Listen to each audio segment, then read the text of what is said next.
mereka untuk mengatakan.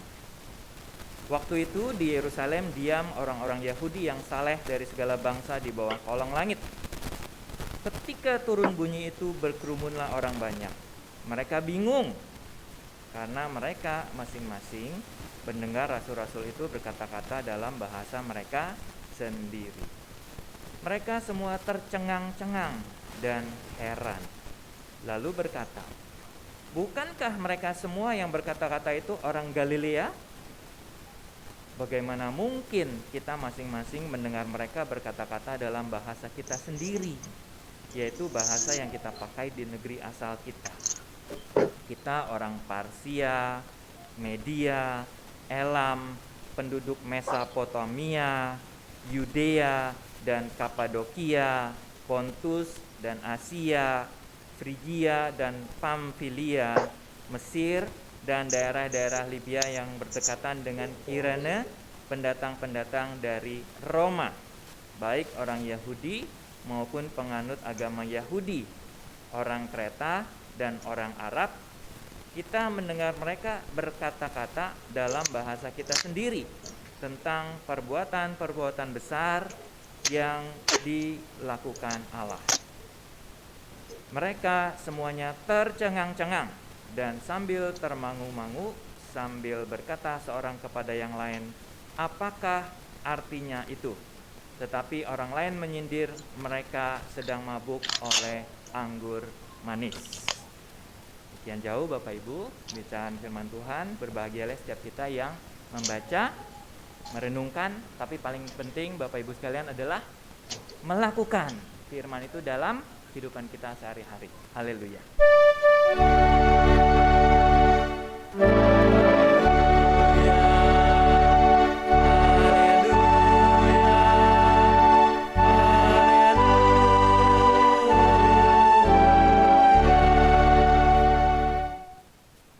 Selamat pagi Bapak Ibu, Oma Opa sekalian. Terima kasih. Salam sehat Oma Opa. Sehat-sehat, puji Tuhan. Oma Opa perkenalkan dulu, nama saya William Gunawan. Nah, saya bukan putra mahkota kerajaan Inggris, bukan pangeran Inggris, tapi saya pangeran dari kerajaan sorga. Puji Tuhan. Bapak Ibu, sebenarnya saya agak ngaku dulu ya, saya agak grogi pagi ini. Kenapa grogi? Pertama, kayaknya saya paling muda di ruangan ini. Ya, paling tua nih ya di antara yang lain. Pertama, kedua, Oma Opa, ini pertama kali saya melayani di Betaria. Pertama kali. Sebelumnya di Betaria gereja lain pernah, di RPK Morakasi pernah, tapi di Betaria Perniagaan baru pertama kali. Nah, yang paling ketiga, yang paling bikin saya grogi adalah begini. Oma Opa, Cipeli udah ketawa nih. Oh, maskernya dibuka. Oh, baik, terima kasih. Boleh ya, saya izin maskernya dibuka. Ya, terima kasih. Iya, betul. Karena ada mertua saya di belakang. Iya, selamat pagi Tante Riana. Itu Mama Riana itu adalah mama mertua saya yang cantik sekali pakai baju ungu. Nah, itu mertua saya ya. Jadi saya nggak boleh salah ngomong sama Mama Opa, Tante. Kalau salah ngomong nanti malam atau nanti pulang ke rumah repot saya ya. Ya, baik Mama Opa, tapi biarlah seperti tema hari ini, waktu Roh Kudus hadir, Roh Kudus yang memberikan kekuatan dan hikmat dan kebenaran. Nah, Bapak Ibu sekalian, tema kita adalah Roh Kudus hadir. Bapak Ibu, saya pengen tanya Mama Opa, siapa yang pernah lihat patung polisi di pinggir jalan? Banyak ya, patung polisi ya, dekat mana Tante Sugi? Dekat Duris itu ada ya? Di mana Tante patung polisinya? Di perempatan ya. Kira-kira ditaruh di situ buat apa Tante? Biar orang nyangka ada polisi ya. Jadi kalau ada polisi biasanya orang gimana? Nggak melanggar, lebih taat, lalu jadi hati-hati, begitu ya Tante ya? Betul. Banyak ya Tante ya. Ya. Apalagi kalau Oma Opa, Tante pergi ke daerah-daerah. Kemarin katanya ada yang baru jalan-jalan tuh ya, kemarin ke Semarang dan sebagainya. Itu di daerah-daerah itu ada patung polisi di pinggir jalan, banyak sekali. Nah Bapak Ibu, kalau lihat patung polisi, kita jadi mikir ya, ada polisi, padahal ada apa enggak? Enggak ada, tapi ada patung aja udah bikin kita mikir dan kita hati-hati. Nah, Bapak Ibu sekalian, hari ini kita tidak bicara tentang polisi, tapi kita bicara tentang Roh Kudus. Nah, kalau Roh Kudus hadir di tengah-tengah, kira-kira apa yang terjadi Bapak Ibu? Kalau tadi ada patung polisi, kita jadi apa tadi? Takut, hati-hati, terus jadi lebih waspada ya, supaya nggak melakukan pelanggaran. Nah, kalau Roh Kudus hadir, kita apa jadi perasaannya mirip kalau ada polisi hadir, Bapak Ibu sama Bapak sekalian. Nah, ini yang kita mau cari tahu hari ini. Ya, kita mau renungkan sama-sama. Waktu Roh Kudus hadir di tengah-tengah kita, apa yang akan terjadi?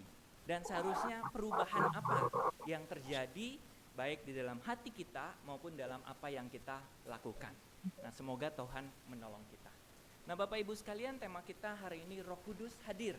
Kalau bicara kehadiran Roh Kudus, maka kita bicara hari ini adalah tentang perayaan Pentakosta, yaitu, nah ini dia, Pentakosta. Nah, kalau Bapak Ibu lihat, Oma Opa lihat, Pentakosta itu identik dengan dua hal sebenarnya. Ya, penta, Oma Opa ada yang tahu apa artinya penta? Penta itu 5. Nah, penta itu 5 dalam bahasa Yunani. Bahasa Yunaninya adalah Pentekoste. Nah, Bapak Ibu mau belajar sama-sama saya bahasa Yunani? Nah, kita sama-sama ya. 2, 3. Pentekoste. Jadi ada nya. Jangan salah ini. Pentekoste. Hari ke 50, Bapak Ibu. Jadi Pentekoste itu adalah hari ke 50. Bukan cuma sekedar hari ke-1, ke-2, ke-3, tapi hari ke-50. Hari ke-50 dari mana, Bapak Ibu? Ayo, dihitungnya dari mana hari ke-50? Apa dari 1 Januari? Kebangkitan Yesus. Enggak ya, kalau 1 Januari berarti jatuhnya di bulan Februari itu, tanggal 20. Kalau ini berarti dimulainya dari mana Bapak Ibu sama Opa? Dari, mikir dulu ya, nanti saya kasih tahu ya. Atau kalau ada yang bisa tebak, saya tahu, nanti saya kasih hadiah. Saya udah siapin hadiah di sini untuk 1 orang. Hadiahnya adalah pensil warna dan buku gambar. Nanti bisa warna-warna, tapi cuma 1. Bukan buat cucu, buat sendiri. Buat mau apa gambar, nanti saya ceritain kenapa ini bagus. Buku anti pikun, kata Dr. Feli. Baik, Om apa kita lanjutkan. Pentakosta hari ke-50, dari mana? Itu ya, nanti dulu kita. Nah, hari ke-50 itu ternyata ada sejarahnya. Zaman perjanjian lama, Pentakosta itu sudah ada apa belum Bapak Ibu? Ternyata sudah ada. Ya Bapak Ibu yang di sini maupun yang di Zoom ya. Pentakosta itu sudah ada sejak zaman perjanjian lama. Di dalam perjanjian lama, kalau Bapak Ibu Oma Opa lihat, Pak Kowir boleh bantu. Ya, itu berawal dari tradisi perjanjian lama. Kalau perjanjian baru tadi namanya apa? Pentekoste. Perjanjian lama namanya apa? Nah ini kalau ada yang bisa baca hebat ini. Ada sebelahnya dalam kurung adalah Safout. Ini kayak pokoknya Om apa nggak usah diingat ya, pusing. Ingat aja Hapermut. Karena belakangnya mirip kan. Safout, Hapermut. Apa itu Safout? Safout itu berasal dari perjanjian lama. Yang artinya apa? Yang artinya adalah pesta panen. Jadi tanaman-tanaman itu semuanya berbunga, lalu sudah matang, dipanen. Kita sama-sama kita serahkan kepada Tuhan. Nah itu adalah perjanjian lama, Pentakosta. Dihitung dari mana? Dihitung dari 50 hari setelah peristiwa pembebasan umat Israel dari umat Israel bebas dari mana? Mau apa? Dari tanah apa? Mesir. Nah, yang dikenal dengan peristiwa pembebasan Passover di zaman perjanjian lama dulu, waktu umat Israel bebas dan selamat dari perbudakan di tanah Mesir. Nah, ini hari yang sama yang diperingati di perjanjian lama. Makanya waktu itu semua orang dari berbagai daerah kumpul di kota, yaitu namanya kota Yerusalem. Semua kumpul di situ. Nah kemudian pada saat mereka kumpul untuk membawa hasil panen, makanya tadi ada yang nanya, kita ngumpulin buah enggak? Nah oma opa enggak apa-apa, enggak ngumpulin. Kita yang kalau jemaat umum di atas tuh ngumpulin buah, dibawa ke altar. Sebagai apa? Sebagai peringatan pesta panen. Nah, menyerahkan apa yang kita miliki kepada Tuhan. Nah, Bapak Ibu sama Bapak sekalian, maka disitulah cerita Pentakosta terjadi. Nah, dari mana tanggal ke-50 itu muncul? Mari kita lihat. Jawabannya tadi kalau dari Perjanjian Lama adalah pembebasan dari Mesir. Di Perjanjian Baru gimana? Kowir. Nah, di Perjanjian Baru adalah kita memperingati yang urutan-urutan ini, Oma Opa sekalian. Tanggal hari ke-50 dari mana? Apakah dari Natal? Bukan. Apakah setelah Natal apa, Bapak Ibu? Jumat Agung, 5 peristiwa besar gerejawi. Natal, Jumat Agung, Paskah, Kenaikan, Pentakosta. Ada 5. Setiap tahun kita rayakan. Jadi kalau orang Kristen, kalau orang Muslim ada 5 rukun Islam. Kalau orang Kristen ada 5 hari raya gerejawi. Mulai dari Natal, Jumat Agung, Paskah, Kenaikan, Pentakosta. Menarik, kita tidak mulai dari awal tahun. Kalau awal tahun duluan mana Oma Opa? Kalau tanggalan kalender kita mulai perayaan kita dari awal tahun, Jumat Agung biasanya duluan ya. Tapi enggak, kalau peristiwa gerejawi, kalender gerejawi selalu dimulai dari mana? Dari masa Advent dulu sebenarnya. Tapi tidak dirayakan khusus. Nah, sebenarnya ada lagi, ada Minggu Palma, ada Advent dan lain-lain. Tapi yang 5 yang paling besar adalah ini. Nah, maka kelahiran Yesus, Natal, kemudian kematian Yesus, Jumat Agung, kemudian kebangkitan Kristus, kemudian 40 hari setelah Paskah adalah hari kenaikan yang kita peringati kemarin tanggal 26 sebagai hari ulang tahun GKI Perniagaan ke 154. Nah, hebat, Oma Apa masih ingat ya. Nah, Oma Apa barulah kemudian kita rayakan sebagai Pentakosta. Turunnya Roh Kudus. Jadi 50 dari mana hitungannya Oma Apa? Ayo. Apakah dari Natal? Kejauhan, Natal 25 Desember. Desember, Januari, Februari, Maret, April, Mei. 5 bulan, 1 bulan 30 hari. 30 kali 50, 150. Bukan Natal. Apakah dari Jumat Agung? Bukan juga. Tadi ingat Perjanjian Lama dimulainya dari mana? Peristiwa keluarnya dari Mesir. Dalam Perjanjian Lama dikenal dengan istilah Passover. Passover atau Paskah. Di Perjanjian Baru sama enggak? Sama namanya, yaitu Paskah. Dan secara luar biasa waktunya itu pas antara peringatan hasil panen di Perjanjian Lama dengan Paskah pada zaman Perjanjian Baru. Jadi kalau ditanya hari ke-50 mulai dari mana? Mulai dari Paskah, Oma Opa. Ya, kita mulai dari Paskah, kemudian ditambah dari Paskah itu hari kenaikan berapa hari? Dari Paskah ke kenaikan. Tadi berapa? 40 hari. Dari kenaikan ke Pentakosta berapa hari? 10, makanya kita ada seri doa berapa hari? 10 hari. Siapa yang ikut Oma Opa? Banyak ya, saya lihat Tante Lena Sari tuh rajin ya, ikut kayaknya tuh ya.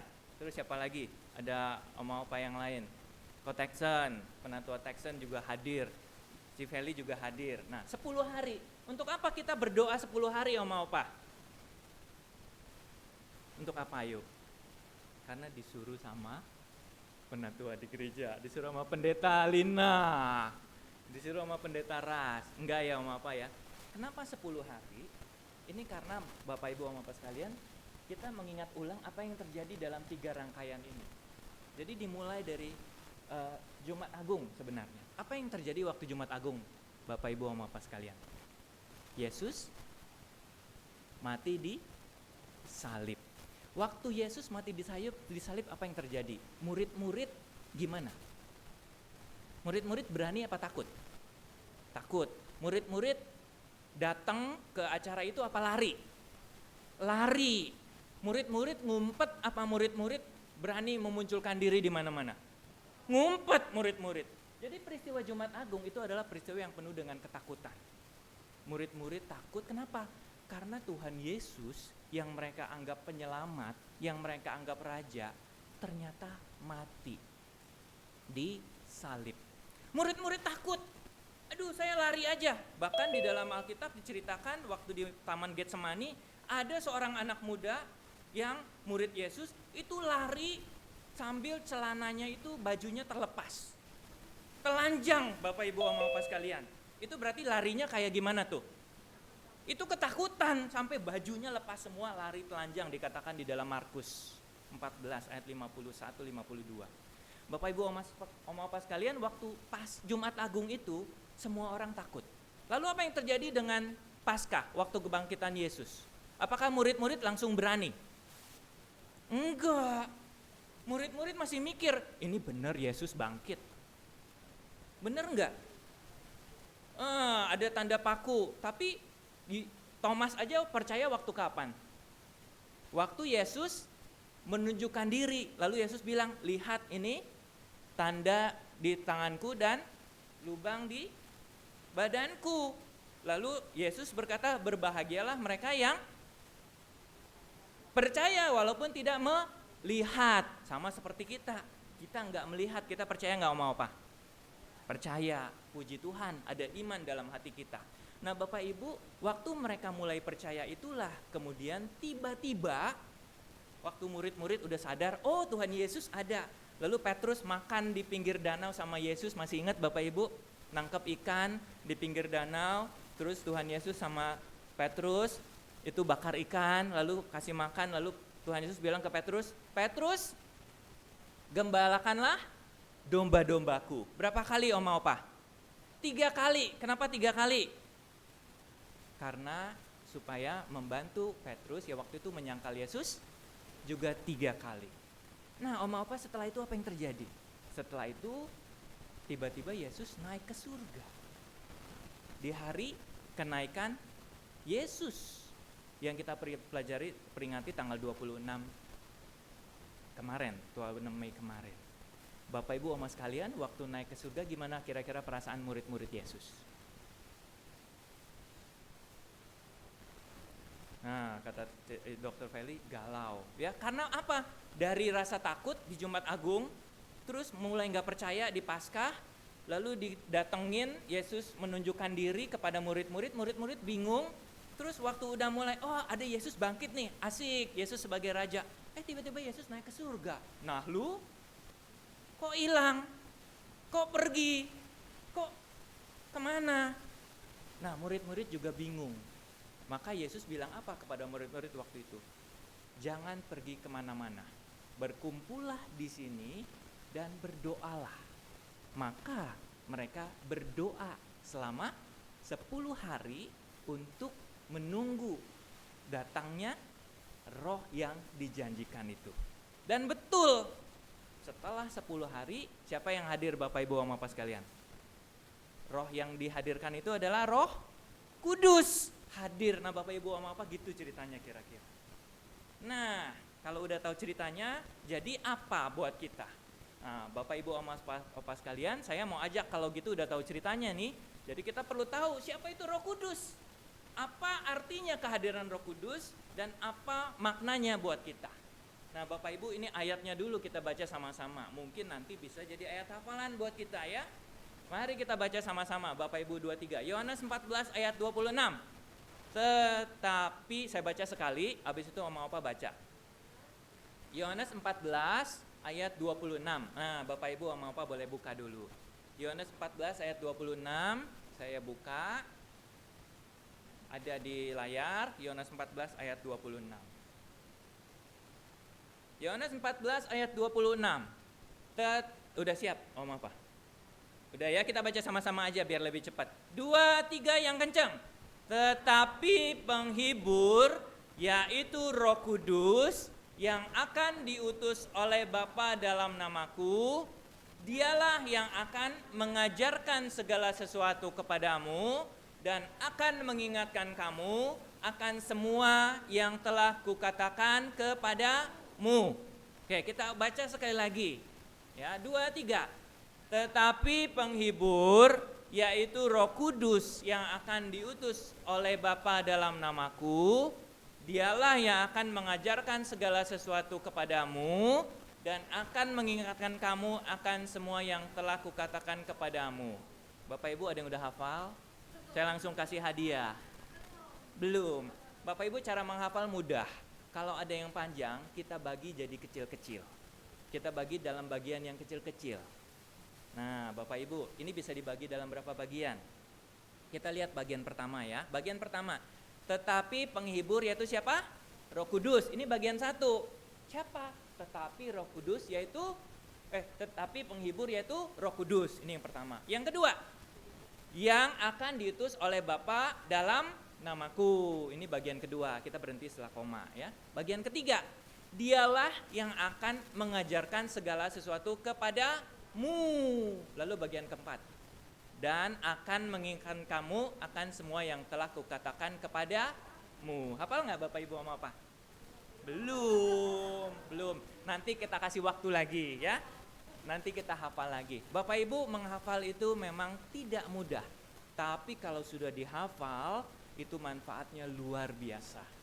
Ya, saya kalau menguji mahasiswa, biasanya saya dosen sehari-hari Bapak Ibu sama apa di Fakultas Psikologi Ukrida di Grogol sana. Kalau saya menguji mahasiswa, saya nggak suka ngujinya pakai pilihan ganda. Saya nggak suka pakai esai, nggak suka. Saya lebih suka adalah kita ngobrol. Saya langsung nanya, coba kamu jelaskan ulang. Nah lu ya, jelaskan ulang kan mesti ingat dulu. Untuk ingat mesti dihafal. Berarti 3 kali Bapak Ibu ya. Baik, ini ayatnya. Ya, siapa itu Roh Kudus? Yaitu adalah roh penghibur. Apa tugasnya? Tugasnya ada 2 Bapak Ibu. Saya udah cetak tebal. Yaitu mengajar dan mengingatkan. Ya, mengajar dan mengingatkan. Jadi kalau nggak hafal ayatnya nggak apa-apa. Yang penting ingat siapa itu Roh Kudus? Dia adalah penghibur, tugasnya mengajar, tugasnya mengingatkan. Oke, gampang ya? Gampang. Kalau itu udah hafal? Hafal, tapi terlalu gampang. Saya percaya Om Apa bisa yang lebih susah. Ya, kita tunggu nanti. Nah, Om Apa Bapak Ibu sekalian, ini ada lagi pelajaran bahasa. Di dalam Perjanjian Lama, Roh Kudus itu namanya adalah Ruach HaKodes. Susah ya, nggak usah diingat-ingat, biar tahu aja, ya. Ruach HaKodes, roh itu ruah, ya bacanya harus mulutnya dibuka yang lebar, ruah, itu Bapak Ibu apa ya, Ruach HaKodes itu adalah Holy Spirit, Roh Kudus dalam bahasa Ibrani. Di Perjanjian Lama itu pakai bahasa Ibrani, ya. Kalau di Perjanjian Baru pakai bahasa Yunani. Perjanjian Baru bahasanya apa? Roh Kudus itu adalah yang kita belum ya tadi ya, Parakletos. Nah, ini perlu dihafal nih ya. Parakletos. Siapa itu Parakletos? Roh Kudus. Ya. Ruach HaKodes dan Parakletos, yaitu Roh Kudus. Nah Bapak Ibu, Roh Kudus itu ngapain tadi? Roh Kudus adalah seorang penghibur. Kata lainnya penghibur apa? Penolong. Kata lainnya apa? Pengantara. Ya, seorang yang mengantar kita, mengantara. Lalu fungsinya apa? Tugasnya apa tadi? Tugasnya adalah mengajar, mengingatkan, macam-macam, juga memberikan karunia rohani. Maka ada yang disebut dengan karunia roh. Kemudian apa lagi? Ini yang tugas yang lain yang paling penting dari Roh Kudus adalah memberi kuasa untuk mengabarkan Injil dan membuat orang bertobat. Nah Bapak Ibu, ini adalah tugas Roh Kudus. Nah kita nggak akan hafalin ini, juga nggak akan dites. Nah Bapak Ibu, yang penting apa? Justru kalau kita sudah tahu Roh Kudus, lalu apa peran dan kalau Roh Kudus hadir itu lalu apa yang berubah Bapak Ibu sekalian? Nah sekarang kita mau lihat apa yang berubah dengan hadirnya Roh Kudus. Bapak Ibu, yang pertama tentu perubahannya pada orang-orang yang hadir. Di dalam Kisah Rasul 2 ayat 1 sampai 13 tadi, siapa aja yang hadir Bapak Ibu sama apa? Orang? Halo? Udah pada tidur sama apa? Belum ya? Belum ya. Orang percaya dari mana?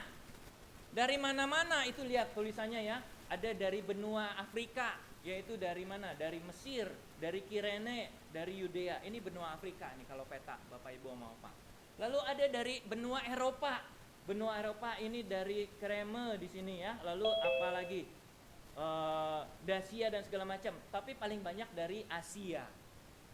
Dari Frigia, Pamfilia, Mesopotamia, Partia, Media, Pontus dan sebagainya. Ini dicatat, semua ngumpul. Kok bisa ngumpul? Karena tadi apa apa?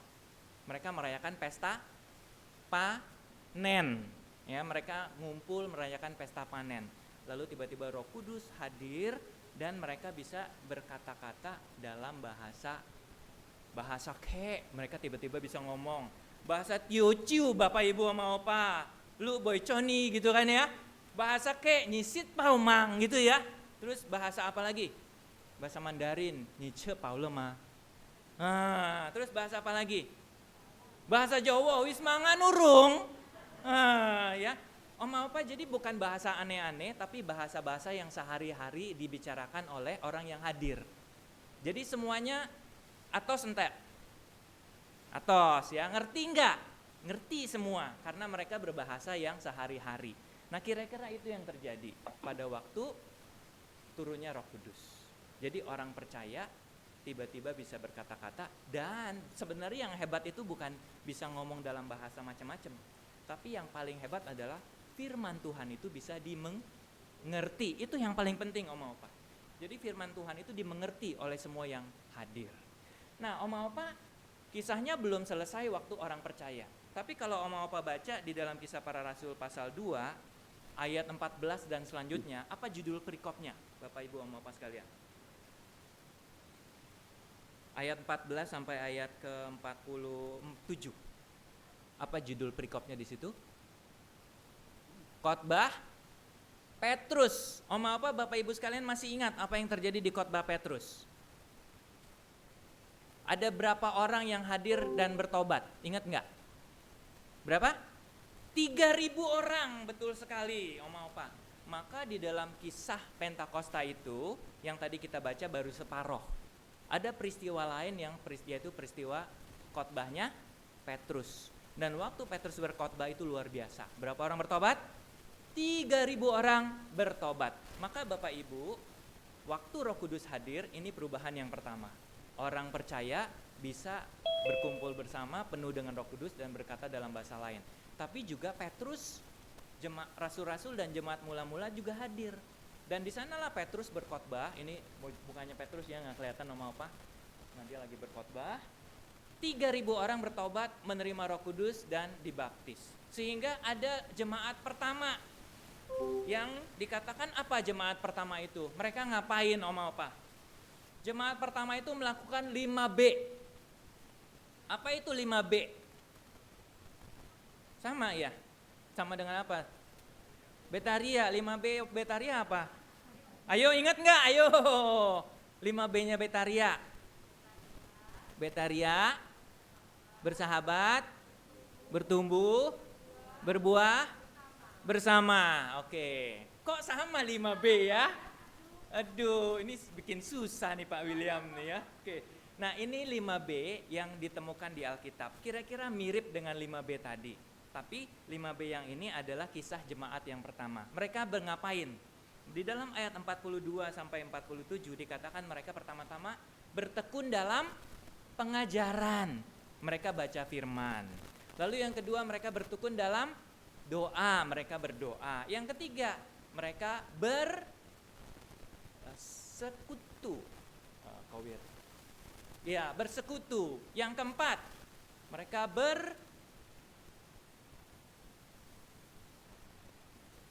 Next, Wirawan. Berbagi roti yang keempat.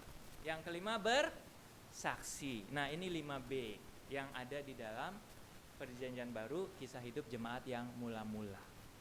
Mirip sama Betaria 5B? Mirip. Ada bersahabat. Bersahabat sama dengan apa? Bersekutu sama juga dengan berbagi roti. Apalagi tadi Cifeli 5B. Bertumbuh dengan baca firman Tuhan, bertumbuh dalam doa. Apalagi Ci tadi? Berbuah itu sama dengan bersaksi. Apalagi Cifeli? Bersama bersekutu. Ya mirip toh. Sama ini sebenarnya. Ya, cuman saya belum tahu bocorannya sama Cifeli tadi. Dan ternyata sama Bapak Ibu Oma sekalian ya. 5B yang dilakukan oleh Betaria. Sama sebenarnya. Nah Bapak Ibu sekalian, pada waktu Roh Kudus hadir, jemaat yang tadinya tidak ada 5B tiba-tiba bisa 5B. Nah itu kan puji Tuhan. Nah lalu saya mau ajak kita melihat lagi Bapak Ibu lebih tajam lagi. Saya yakin nih Oma Opa matanya masih awas, masih ngerin saya nih ya, walaupun sudah hampir setengah jam. Tapi 5 menit lagi Oma Opa ya. Boleh ya, kita terus. Sudah biasa ya? Oh enggak berasa. Oh ya terima kasih. Kita lanjut lagi Kewirawan.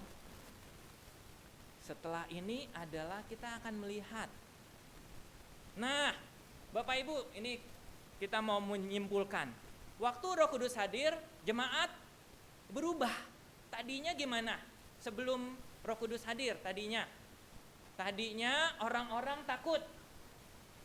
Karena apa? Pada waktu peristiwa Jumat Agung.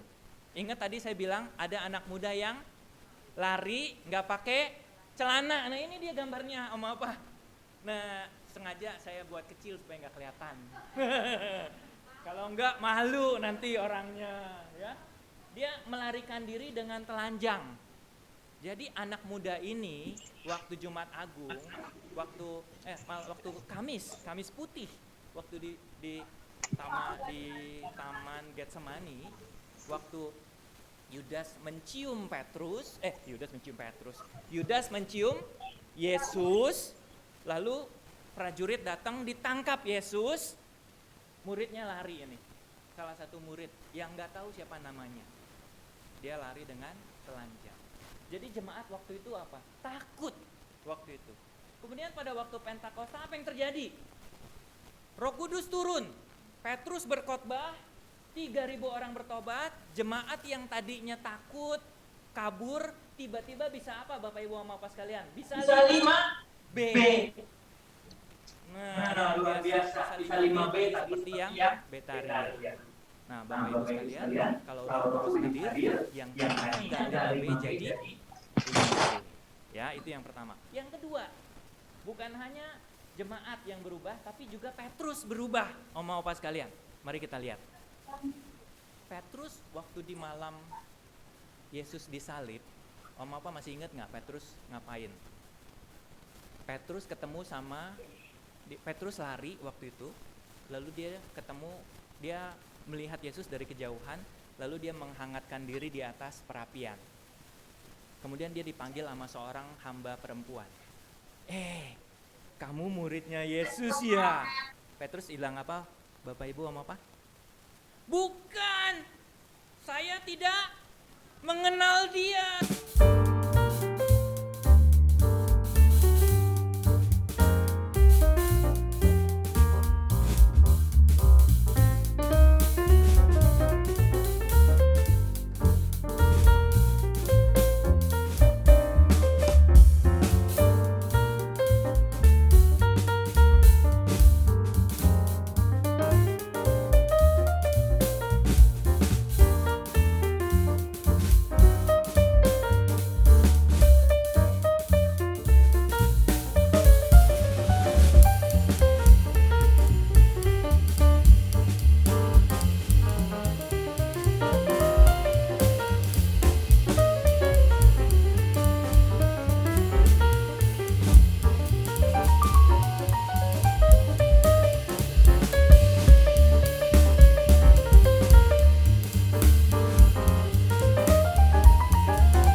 satu teori psikologi. Oh, teori ya. Bapak Ibu, dalam teori psikologi, Betaria disebut dengan golden age. Usia emas. Kenapa emas? Karena sudah teruji. Kenapa emas? Karena sudah ngumpul semua ilmu, sudah banyak makan asam garam. Makanya kenapa disebut orang tua itu orang yang bijaksana, bukan bijak sini ya, bijaksana. Bapak Ibu Mama sekalian, menurut seorang ahli psikologi namanya si Erik, ya sebutannya namanya Erik. Nah si Erik ini bilang, pada waktu orang tua Betaria umur 65 tahun ke atas, ya siapa yang 65 tahun ke atas? Saya enggak. Nah Bapak Ibu sekalian, mereka bilang begini, tokoh psikolog ini bilang ada satu istilah, orang lansia Betaria umur 65 di atas itu akan mengalami dua pilihan. Pilihan pertama, ego identity. Dirinya, egonya itu bersatu jadi satu, ego integrity. Ego itu diri, integrity itu ngumpul. Maka Suaranya orang yang bijaksana menurut Erikson ini adalah mereka yang bisa mengumpulkan semua pengalaman masa lalu, lalu dia bilang, oh iya inilah saya. Saya memang jelek, saya matanya sipit, kulit saya keriput, kencengan dong dikit misalnya Bapak Ibu mau apa ya, rambut saya nggak lurus dan mungkin saya pendek. Tapi ya sudah, inilah saya, menerima apa adanya. Nah ini yang pertama. Tapi yang kedua ada orang oma opa yang dia bilang, kok saya nggak seperti oma itu ya, kok saya pelupa ya, kok saya suka sedih ya, kok saya malas ya, kok saya suka malas baca Alkitab ya, kok saya malas ngobrol ya, kok saya bawaannya suka marah-marah ya. Nah ini adalah tipe oma opa yang kedua, mereka yang udah masuk dalam kelompok despair. Bahasa Indonesia apa oma opa?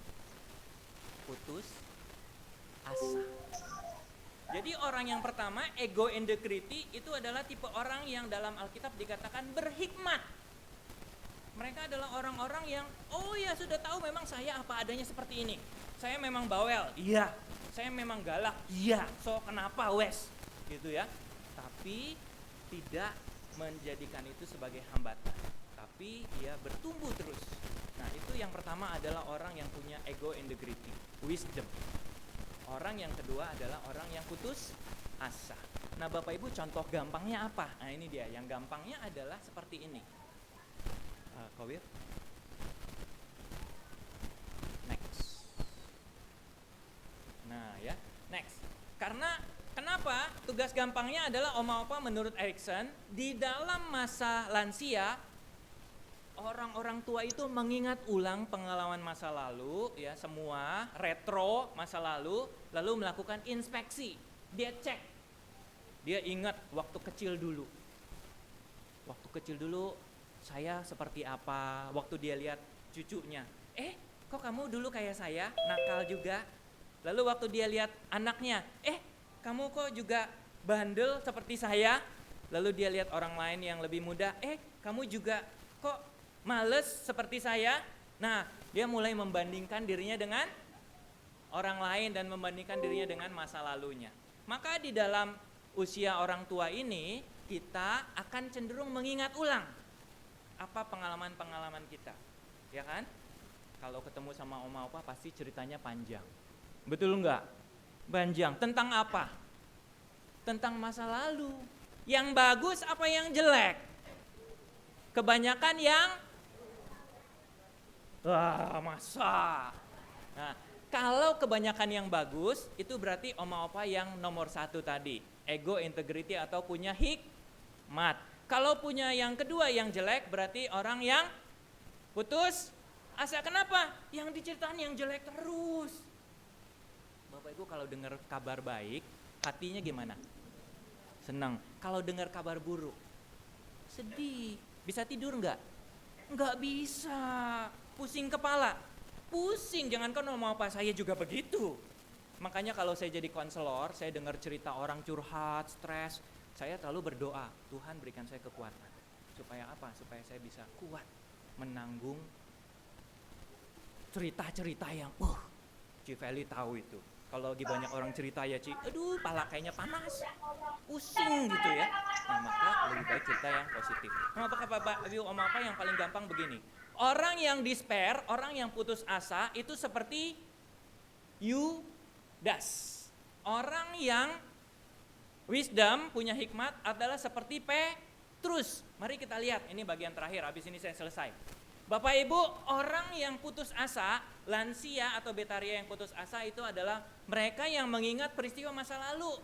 Ini Yudas nih, sedang mencium Yesus. Yang diingat peristiwa buruk aja. Bapak Ibu, Om Opa sekalian, Yudas punya peristiwa baik nggak? Ada nggak Yudas pengalaman baik sama Tuhan Yesus? Ada nggak Yudas waktu Yesus memberi makan 5.000 orang? Ada. Ada nggak Yudas pada waktu Yesus menolong orang yang kerasukan? Ada nggak Yudas waktu Yesus menyembuhkan orang sakit? Ada. Tapi yang diingat Yudas apa? Yang jeleknya, yang diingat Yudas adalah waktu dia menjual Yesus. Sehingga akhirnya Bapak Ibu sekalian, dia mati gantung diri. Nah itu sedih sekali, kematian yang sangat disesali. Tidak punya tujuan, putus asa. Ini adalah lansia atau betaria yang kata Erikson itu despair, putus asa. Yang diingat yang negatif terus. Tapi ada pilihan yang kedua Om Opa. Seperti siapa? Seperti Petrus. Punya wisdom. Sebelumnya Petrus menyangkal Yesus enggak? Iya, menyangkal berapa kali? 3 kali. Tapi Petrus ingat enggak? Ingat. Dia tetap ingat, enggak bisa dilupakan Om Opa. Tapi walaupun dia ingat, dia memilih peristiwa yang positif, yang baik. Dia bersyukur untuk itu, dia mengingat ulang dan akhirnya apa? Akhirnya dia setia sampai mati. Bapak Ibu pilih yang mana? Mau jadi seperti Yudas atau mau jadi Petrus? Pasti semua ingin jadi Petrus. Pertanyaannya bagaimana caranya? Nah ini terakhir banget Om Apa, janji. Ini beneran ya. Terakhir sekali, janji terus. Kowir. Nah, bagaimana caranya Bapak Ibu? Oh kita lihat dulu apa bedanya Bapak Ibu. Apa bedanya? Next. Ini iya, macet ini.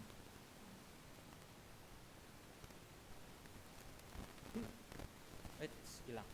Nah, apa bedanya Bapak Ibu sekalian? Kita lihat ya. Oh, hilang lagi. Nah, bedanya apa Bapak Ibu? Mari kita lihat. Yudas dengan Petrus. Yudas sebelum sesudah ada yang hilang di tengah-tengah. Apa yang hilang Bapak Ibu? Apa yang membedakan Yudas sama Petrus Bapak Ibu sekalian? Yudas ada pengalaman masa lalu, ada. Petrus ada pengalaman masa lalu, ada. Pengalaman negatif ada Yudas. Pengalaman positif ada Yudas. Petrus ada pengalaman negatif, ada. Ada pengalaman positif, ada. Apa yang nggak ada di tengah ini? Petrus mengalami, sementara Yudas tidak mengalami. Yudas keburu mati bunuh diri. Tidak sabar menunggu, akhirnya sebelum Roh Kudus hadir, Yudas bunuh diri. Bapak Ibu apa yang membedakan? Yang membedakan adalah kita baca sama-sama 2-3 ya. Roh Kudus hadir dalam hidup Petrus. Sekarang saya ulang, tapi ganti Petrus dengan namanya Oma Opa. Ya, 2-3 yang kencang. Roh Kudus hadir dalam hidup William. Ya, hidup dalam hidup Oma, hidup dalam hidup Opa. Maka pada waktu Roh Kudus hadir, apa yang harusnya berubah?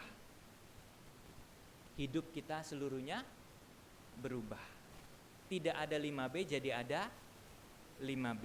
Yang dulunya takut jadi berani. Yang ingat hal-hal yang negatif sekarang ingat yang positif. Yang tadinya kabur, lari, sekarang mendekat pada Yesus.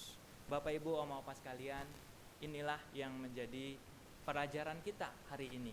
Ya, secara sederhana bagaimana caranya? Saya kasih 3 langkah. Pertama, 3M, mengingat ulang peristiwa masa lalu. Peristiwa masa lalu bisa dilupakan nggak Oma Opa? Nggak bisa. Diingat nggak? Ingat. Bisa dihapus nggak? Nggak bisa. Komputer aja kalau mau dihapus bisa nggak? Kalau komputer bisa, tapi ingatan kita lebih hebat dari ingatan komputer. Jadi kalau Oma Opa bilang, saya mah gampang lupa. Oma Opa akan ingat kalau hal-hal yang penting.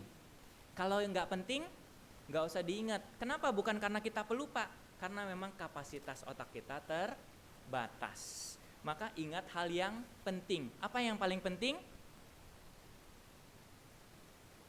Maka hafal ayat paling penting. Gosip selebritis penting? Nggak usah. Harga minyak tanah penting? Nggak perlu. Harga minyak goreng? Nggak perlu diingat. Harga cabai nggak usah diingat Oma Opa. Karena otak harga bumbu masak itu Tante Sugi pasti hafal itu ya. Nggak usah diingat Tante. Yang diingat adalah firman Tuhan. Jadi mengingat ulang peristiwa masa lalu dan kita bersyukur. Lalu yang kedua, karena kita nggak bisa dihapus, maka yang harus kita bisa lakukan adalah apa? Kita menerima. Ada hal yang tidak bisa diubah Oma Opa. Apa yang nggak bisa diubah? Yang nggak bisa diubah adalah misalnya saya tingginya 160, bisa nggak saya jadi 175? Nggak bisa, turun malah kan? Nah iya, kulit yang udah keriput bisa nggak diubah jadi kinclong lagi? Operasi kulit mau berapa juta? Operasi plastik, waduh plastiknya habis, nggak cukup. Oma apa itu tidak bisa diubah. Kalau nggak bisa diubah jadi harus diapakan? Diterima dengan syukur. Kenapa? Karena keriput menunjukkan bahwa kulit ini sehat, penuh dengan sinar matahari. Bahwa rambut putih menunjukkan apa? Menunjukkan ada bijaksana. Mata yang buram menunjukkan apa? Banyak dipakai untuk membaca firman Tuhan. Bapak Ibu sama apa juga berani mengubah apa yang bisa diubah. Apa yang bisa diubah? Yang bisa diubah apa? Pikiran negatif bisa diubah enggak? Bisa. Dengan apa? Dengan firman Tuhan. Hati yang males untuk belajar, untuk olahraga, bisa nggak diubah sama apa? Bisa. Kaki yang males buat jalan jemur bisa diubah sama apa? Bisa. Ya, mama mertua saya dulu jarang banget jalan. Tapi setelah tinggal di rumah sama istri saya tiap pagi, ayo mah jalan. Wah digandeng, jalanlah mereka sambil pegangan tangan begitu ya, jalan. Bapak Ibu sama apa itu bisa diubah. Kenapa? Karena lansia yang bahagia itu punya 2 rahasia. Satu punya banyak teman, lalu yang kedua hidupnya itu bijaksana. Nah itu resep orang tua yang bahagia. Dan yang ketiga yang terakhir, yaitu memaknai ulang. Ya, jadi kalau ada peristiwa masa lalu kita nggak bisa tolak. Kita tetap ingat. Kita perlu hapus, tidak perlu hapus. Tapi kita menerima apa yang kita bisa ubah, lalu berani mengubah supaya apa? Supaya kita akhirnya terakhir kita bisa memaknai ulang. Sehingga kita punya arti yang baru karena Roh Kudus hadir. Yaitu kita 3M supaya kita bersyukur, bahagia dan berhikmat. Nah, Bapak Ibu demikian. Maka terakhirnya kalau gitu apa yang mau dilakukan Oma apa? Nah, coba pilih satu hal. Kan Betaria ada 5B tadi ya. Masih ingat Oma apa 5B apa tadi? Bersahabat, bertumbuh, berbuah, bersama. Ya, Betaria bersahabat, bertumbuh, berbuah bersama. Ada 5. Kira-kira mana yang Oma Opa merasa kurang? Apakah sudah terakhir kapan menyapa sahabatnya? Lewat telepon, lewat chat, ring. Kapan terakhir kali oma opa berdoa? Sering. Kapan terakhir oma opa bertumbuh? Sering, karena sudah hadir. Apa yang kurang? Mungkin yang sederhana. Mungkin kadang kita waktu di rumah kita rasa takut. Siapa yang suka khawatir gak bisa tidur oma opa? Ada, gak mau ngaku, ya. Kalau lagi khawatir gak bisa tidur. Kenapa? Karena khawatirnya disimpan di dalam hati. Nah, kekhawatiran kita perlu ungkapkan kepada Tuhan. Tuhan menolong kita. Nah, maka oma opa, karena Roh Kudus hadir, hidup kita jadi berubah. Sama seperti Petrus dan Yudas tidak berubah. Tapi seperti Petrus dan jemaat mula-mula. Mari kita berdoa. Bapak, Ibu, oma opa sekalian. Tuhan Yesus, terima kasih karena Roh Kudus hadir di tengah-tengah kami. Biarlah karena kami tahu, kami yakin Roh Kudus sudah hadir, kami boleh berubah bersama dengan Roh Kudus. Karena Roh Kudus ada di tengah-tengah kami. Roh Kudus hadir dalam hati kami. Roh Kudus memberikan penguatan. Roh Kudus mengubahkan. Roh Kudus mengingatkan. Roh Kudus menolong kami sehingga kami tidak sendirian. Tuhan Yesus, terima kasih karena kami memiliki Roh Kudus. Biarlah hidup kami terus berubah semakin lama semakin baik, agar kami terus 5B di dalam Tuhan. Terima kasih Bapa, dalam Yesus kami berdoa. Amin.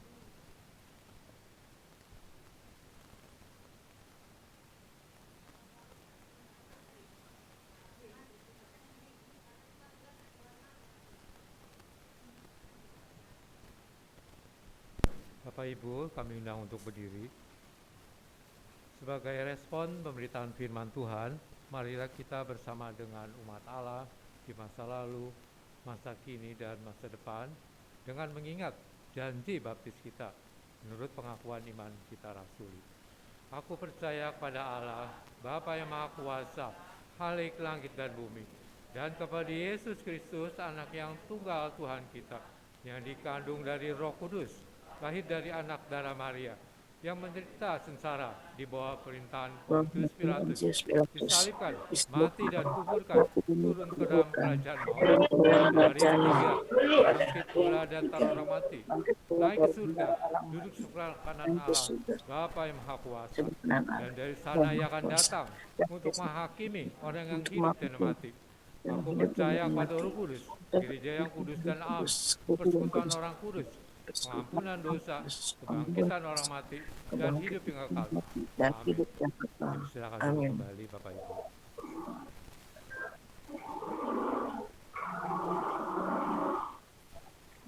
Oma Opa, sebelum persembahan kita doa syafaat dulu. Mari kita tundukkan kepala, kita berdoa. Saya persilakan Bapak Ibu Oma Opa boleh berdoa secara pribadi pada Tuhan, mengungkapkan segala isi hati, dan Oma Opa boleh memilih satu tekad yang Oma Opa inginkan. Kalau Roh Kudus hadir, apa yang Oma Opa ingin rindu terjadi dalam hidup Oma Opa?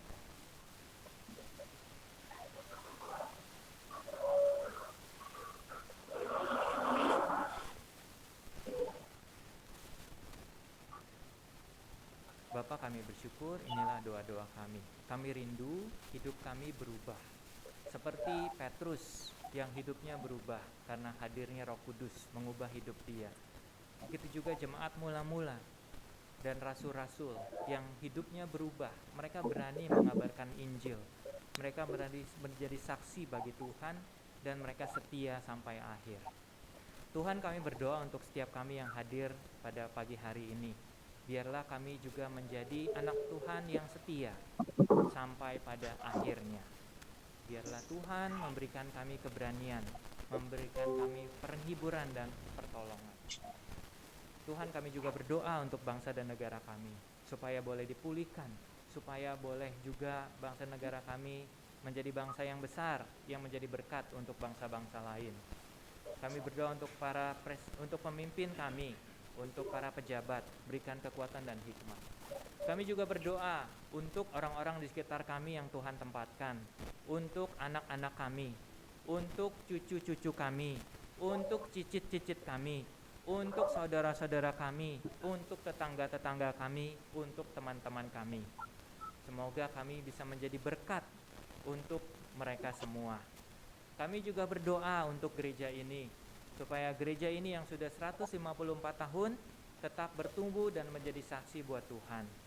Kami juga berdoa untuk para pengurus di Betaria ini, untuk Bapak Ibu yang dengan penuh hati dan penuh kerinduan melayani Oma Opa, berikan kekuatan, berikan kesehatan, berikan kesetiaan.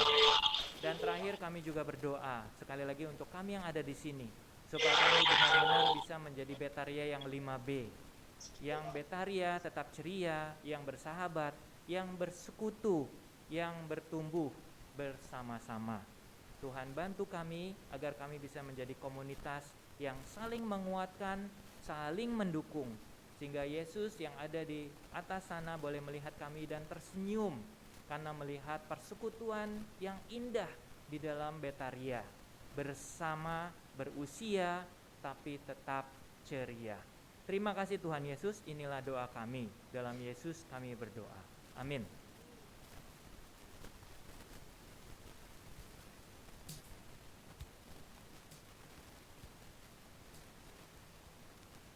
Saatnya Bapak Ibu, Pak Oma, kita akan mempersembahkan persembahan yang diambil dari Maliaki 3 ayat 10.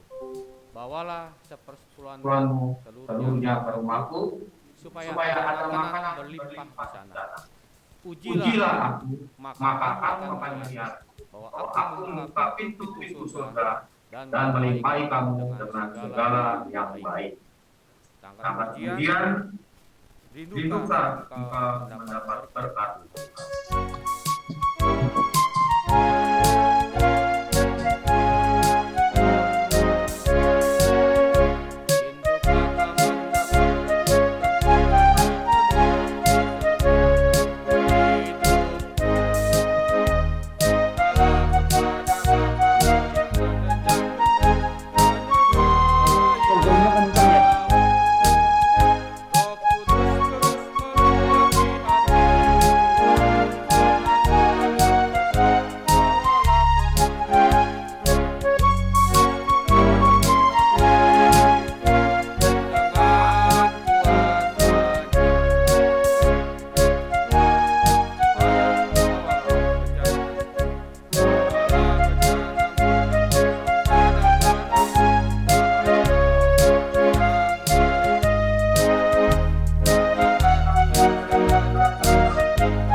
Bapak Ibu, kita bangkit berdiri, kita nyanyikan karunia baik semua. Dan kuasanya.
Kami sungguh bersyukur Tuhan, berterima kasih Tuhan masih pelihara hidup kami sampai hari ini.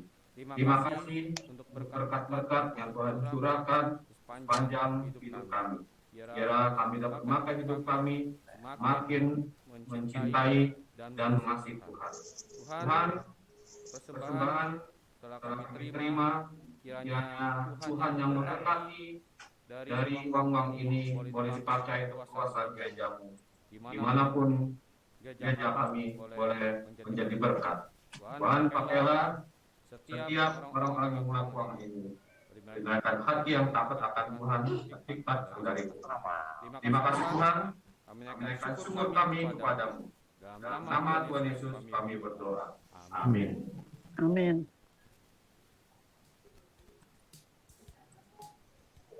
Kita akan masuki untuk pengkhususan.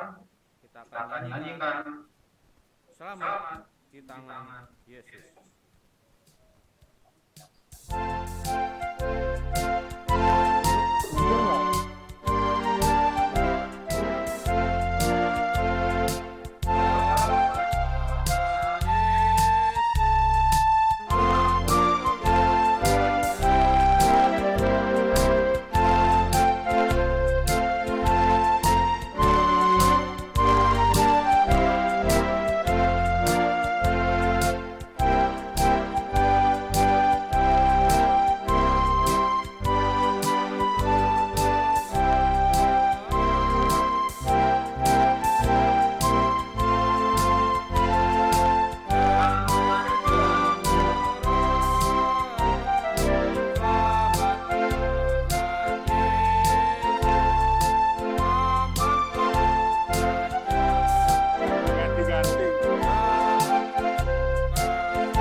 Biarlah setelah kita mendengar firman Tuhan hari ini ada dua pilihan apa?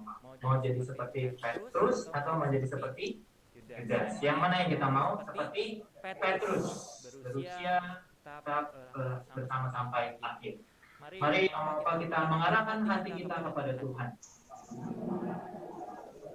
Jadilah saksi Kristus.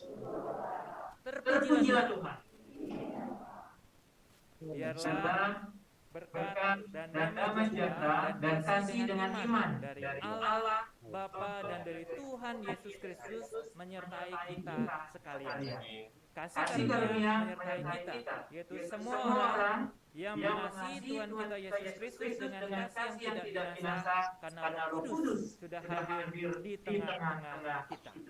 Amin.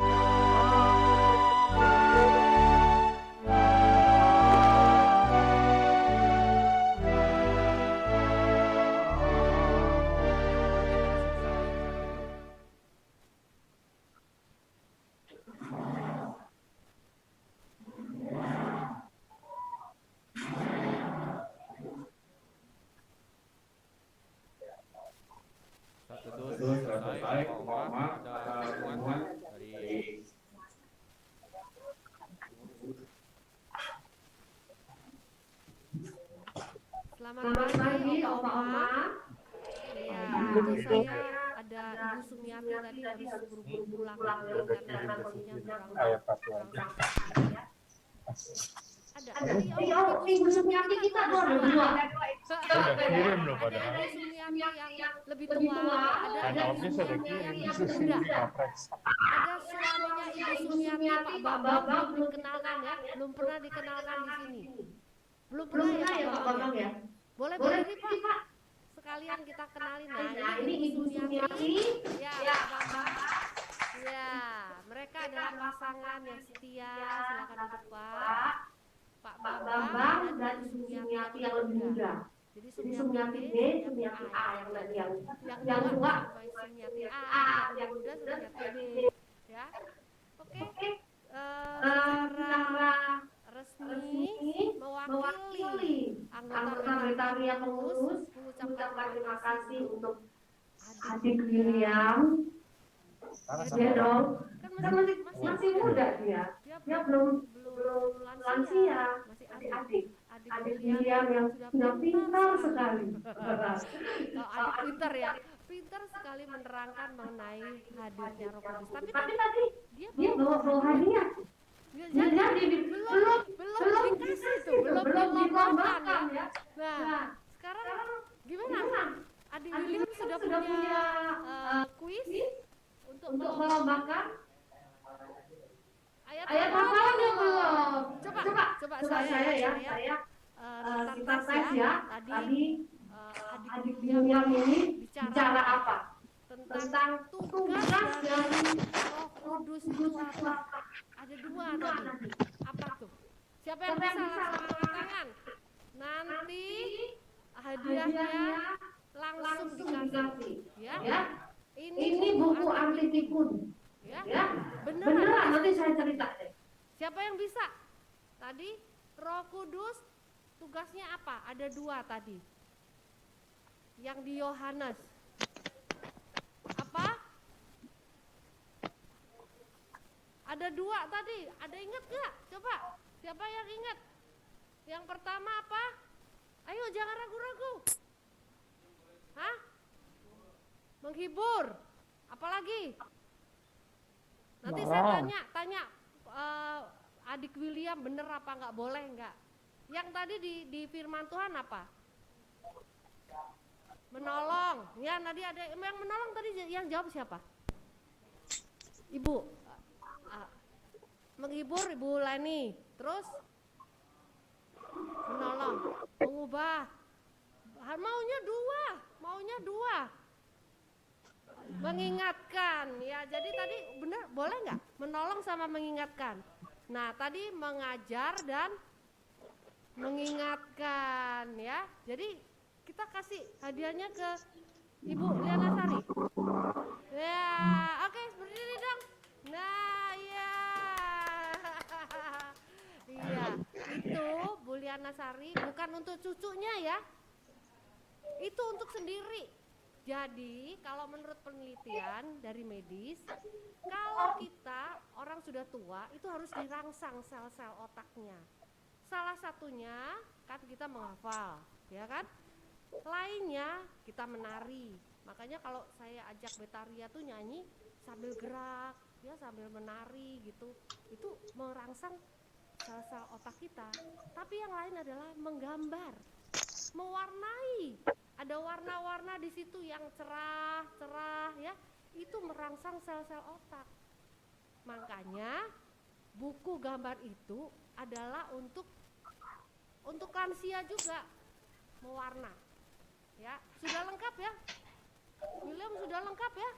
Sudah ada gambar, buku gambarnya sekalian sama pensil warnanya. Bisa dihapus lagi, ya. Jadi irit. Gak usah beli terus, irit, ya. Nah, sekarang yang selanjutnya itu kan untuk Ibu Liana Sari sudah dapat, ya. Tapi nanti saya rencanakan nanti semua kita bisa dapat, ya. Nah, sekarang yang kedua adalah saatnya kita semuanya boleh mendapat rangsangan. Melalui apa? Hafal ayat. Nah, minggu lalu hafal ayatnya apa? Iya, benar-benar. Nah, hebat nih. Nah, belum pernah ikut kebaktian lansia ya, William ya? Belum. Nah, nanti kita lihat, buktikan nih lansia kita di sini. Jangan main-main, kalah kamu. Oh ya, sebentar. Sebelum sesi ayat hafal, kita bersyukur ya Om Acin udah sehat. Saya udah lihat di belakang. Oh, belum? Oh, sebelahnya saya kira Om Acin Pak Pon ya? Oh, tapi belum. Jadi masih di rumah? Masih di rumah sakit? Ya ampun, lama bener. Kenapa Bu Yohana masih ini mencret-mencret? Enggak. Tapi ada masalah lain enggak? Oke, nanti coba kita nanti sharing ya, kita doakan ya supaya Pak Acin bisa segera keluar. Tapi bersyukur Ibu Yohana bisa hadir di sini ya. Sama siapa Bu Yohana kesininya? Ya, Ibu Yohana tadi diantar anak sendiri. Waduh, hebat. Itu ada Roh Kudus menyertai Ibu Yohana. Betul nggak? Betul ya? Oke. Ada lagi yang baru sebelum sesi hafal ayat? Ada yang baru pertama kali hadir nggak? Ibu Liana Sari baru. Oh, sebetulnya Ibu Liana Sari sudah terkenal dari zaman dulu. Ya, dari zaman Jepang dulu. Ya, cuman baru nongol aja di sini. Bu Liana Sari, yuk kita kenalan yuk di sini yuk. Berdiri. Nah, silakan Bu Liana Sari sini ya. Nah, ini Bu Liana Sari ini aktif ini menyanyi juga ya, ikut kur kan? Kur wanita. Yuk Bu, sini Bu, sebentar. Nah, supaya jelas. Naik. Bu Liana Sari ini 80 ya. Golden age. Sudah makan asam garam? Ya, asam garam kolesterol juga. Iya, jadi bersuka cita sekali karena ngelihat Ibu Liana Sari umur 80 sehat. Sehat. Terus dapat obat anti pikun. Ya, senang sekali bisa bersama-sama kebaktian di sini ya. Kita kasih tepuk tangan ya. Ya. Terima kasih ya, Bu. Masih kuat jalan tuh. Ya. Soalnya rajin olahraga dia, jalan pagi. Rajin masak, makanya ya oma-oma yang di rumah masih malas masak, belajar sama Ibu Liana Sari sama Ibu Gin, belajar masak supaya tetap sehat. Ada lagi yang baru pertama kali? Sudah ya? Temennya Ibu Yap izin hari ini nggak ikut? Ada? Mana? Oh iya, halo Ibu Ruth ya? Betul, Ibu Ruth. Sorry. Ibu Maria, ini bener saya yang pikun sekarang. Ibu Maria senang sekali bisa bertemu lagi hari ini ya. Oke, kalau nggak ada silakan Ibu Leni, Kisah Rasul 1 ayat 8. Iya dong, tadi kan udah ngomong ya, Kisah Rasul 1 ayat 8. Tetapi akan iya, Pak William jangan diliatin, dia grogi ya, jadi deg-degan dia. Yuk, tetapi kamu menerima, ya, kalau Roh Kudus, dan kamu jadi di mana? Yudea sampai itu kalau oma opa umur sekian ya bisa menghafal sebanyak itu tuh nggak gampang loh. 1 minggu sambil masak, sambil nyuci, sambil cuci piring terus menghafal dia tuh luar biasa. Ayo siapa lagi? Waduh, ntar dulu, Ibu Indrawati dulu nih. Ayo Ibu Indrawati, semangat, berdiri dong. Ya, alamatnya dulu, alamat Bu, Kisah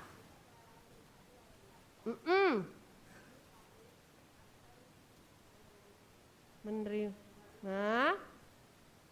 apa? Dan kamu akan di mana? Yudea dan sampai kalau Ibu Indrawati nggak grogi dia, diliatin sama William ya. Soalnya dia liatin saya terus, nggak liatin kamu. Halo siapa tadi? Bu Iem, ayo Bu Iem, yang kencang Bu Iem. Bentar ya, Bu Aktinio ya, yuk.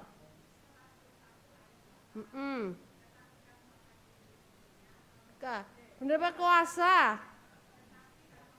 akan diberi kuasa kalau roh di mana? Sampai ke ujung ujung bumi ya. Oke. Iya, semangat Bu Iyam. Ayo Bung Ibu Angtinio. Ya, ini Ibu Angtinio ini mamanya Pendeta Dewi ya. Ya, dia biasa belajar membaca dengan pelan ya. Ayo, Bu. Rasul ayat 8 ya. Yang kenceng-kenceng Bu. Tetapi akan kuasa Roh Kudus turun ke atas. Gak apa-apa. Menjadi di Yerusalem seluruh dan sampai ke ujung sampai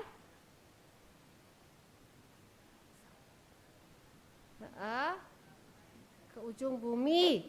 Ya, Ibu Angtinio ini belajar ya. Ini mungkin udah grogi, dia belajar untuk coba membaca dulu, membaca. Itu nggak apa-apa. Untuk berdiri aja itu sudah energinya itu perlu. Jadi kita mesti hargai, ya. Oma nggak apa-apa. Oma di sini sangat mengerti, ya baik-baik. Nggak ada yang galak di sini, baik-baik sudah diubahkan oleh Roh Kudus ya, betul gitu. Ayo siapa lagi? Ibu Yulia, ya Ibu Yulia udah lama nih nggak dengar suaranya, ya ayo.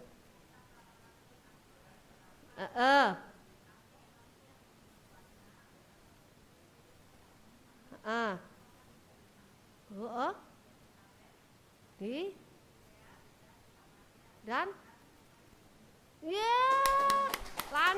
lancar. Ayo siapa lagi?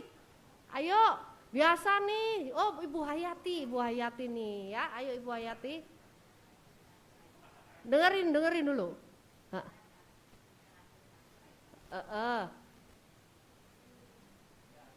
Boleh sesek ya. Ngapalin tetapi puasa kamu akan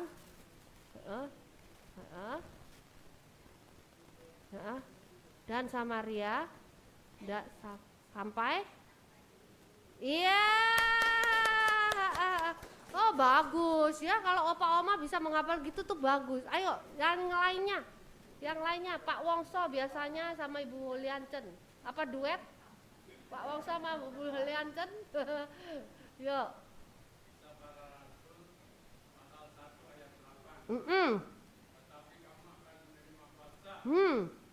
Kalau Roh Kudus ya. Kalau di Yerusalem dan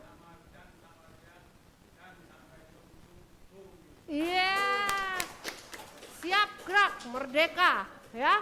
Ayo Ibu Holiancen sekarang temennya, temen hidup.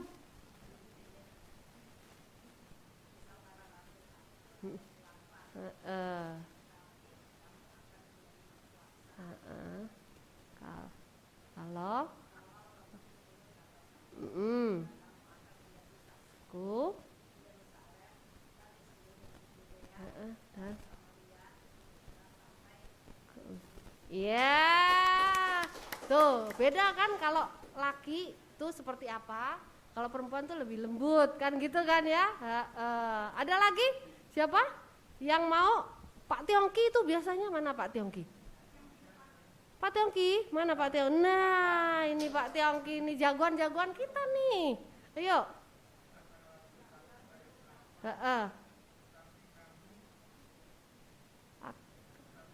Akan kalau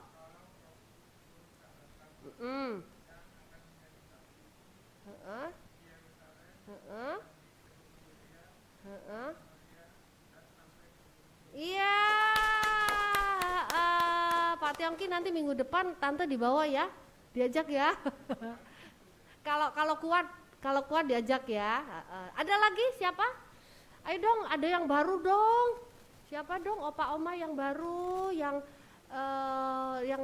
belum pernah menghafal dan bisa menghafal. Nanti minggu depan ya, coba. Mungkin ada yang baru-baru yang belum pernah menghafal ya. Ada Ibu Yap Cijin mau? Ayo dong. Oh iya. Belum siap ya. Siapa lagi? Bu Eri, biasanya Bu Eri, Ibu Peklian. Belum. Sakit gigi? Oh, sakit gigi dia nggak bisa oh, ya bisa. Ayo. Kisah Rasul.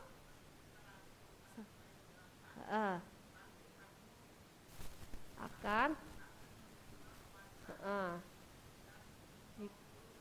Kalau Roh Kudus turun, kamu akan menjadi apa? Di mana lagi? Di seluruh dan sampai. Iya tuh, opa oma di sini baik, pendukung semuanya ya. Kasih semangat, kasih bocoran sedikit. Ya. Ayo, lainnya siapa? Ada lagi? Hah? Nah, Pak Minggu. Oh, mana Ibu Hosyuten? Saya udah lama nggak lihat nih. Ibu Hosyuten mana? Mau apa? Mau apal ayat? Oh, belum bisa, nggak apa-apa ya. Minggu depan masih ada kesempatan untuk menghafal ayat, untuk merangsang sel-sel otak kita ya. Jangan lupa firman Tuhan dibaca, mungkin hari ini hafal, besok lupa. Bisa begitu, saya juga gitu, setiap malam kan bagian tuh kok lupa ya, ingetin lagi setiap malam, ada lupa lagi, ingetin lagi. Tapi pada saat-saat tertentu di mana kita butuh, itu firman itu datang loh, beneran. Inget gitu, tahu-tahu bisa inget. Nah itu keajaiban dari firman Tuhan. Jangan dikira lupa terus, enggak. Itu pekerjaan siapa tuh? Roh Kudus, bener ya. Tadi sudah sharingkan oleh adik William ya, supaya dia paling muda. Saya panggil adik terus supaya dia paling muda terus ya. Oke, opa oma senang sekali hari ini kita bisa mendengar firman Tuhan yang begitu indah, menguatkan kita. Dan yang paling penting apa? Kalau masuk kuping kiri firmannya, keluar kuping kanan. Ya, harus diendapkan di otak, di hati kita ya. Ada Roh Kudus yang menolong, menghibur, yang mengajar dan mengingatkan kita supaya kita tidak menjadi orang yang putus asa, tapi bersyukur. Benar nggak? Bersyukur ya. Oh ya, pengumuman yang lain adalah, jadi keputusan dari pengurus, kebaktian Betaria tidak akan ada lagi hanya melalui Zoom yang jam 1. Tapi setiap minggu kita sudah bisa berbakti di tempat ini. Ya, jelas ya? Sekalian ada opa oma yang masih sulit untuk datang, kita sediakan link Zoom. Nah, coba kita lihat hari ini siapa yang ikut di Zoom. Ada beberapa, ada ada Pak Suitiang, masih ingat sama Pak Suitiang nggak? Pak Setia, ya, yang selalu setia walaupun dia ada di rumah, ya kan? Nah, coba kita lihat ada siapa? Pak Hendarsin bisa ditunjukkan? Siapa tadi saya lihat ada Oma Eka, masih ingat Oma Eka nggak? Ingat ya? Tadi ada Oma Delarina, masih ingat nggak Oma Delarina? Ingat, ada Ibu Hok, ada Ibu Ilien tadi. Terus ada siapa lagi tadi Pak Sinsin? Ada Pak Suitiang, ada siapa ya tadi? Ada beberapa, ada 13 orang kayaknya tadi. Oke, nggak apa-apa, masih susah ya? Susah? Oh ya, ayat hafalannya Yohanes 14 ayat 26 ya, betul ya tadi ya? Yohanes 14 ayat 26. Oh, kalau susah nggak apa-apa Pak Hendarsin, kita akan mengakhiri kebaktian Betaria pada hari ini. Kita bangkit berdiri, kita menyanyi Mars Betaria. Jangan malu-maluin ya, ini ada adik William yang masih muda. Kita tunjukkan bahwa kita Betaria masih semangat, masih kuat, masih gembira, positif, bersukacita. Ya, ayo bergerak. Ya, Betaria bahagia, Betaria ceria,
sampai ketemu di kebaktian minggu depan. Tuhan memberkati. Bila Opa Oma ada pokok doa atau teman-teman yang ingin didoakan, boleh menghubungi pengurus ya untuk kita doakan sama-sama.